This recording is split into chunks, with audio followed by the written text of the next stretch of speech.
শুক্রবার সকাল খুব সুন্দরভাবে শুরু হয়েছে। ফজরের সময় ঘুমিয়ে আবার 7টায় উঠে গেছি, কারণ হলো রাতে চা খেয়েছিলাম মাওলাদের চিনি দেওয়া চা, প্রচণ্ড চিনি দেওয়া, আর সুন্দর একটা সকাল, নীরব একটা সকাল।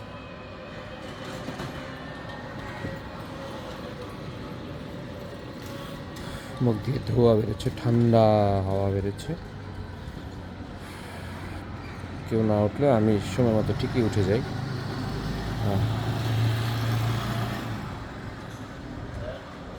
বাসার ঠিক সামনেই কতগুলো কাক জড়ো হয়েছে।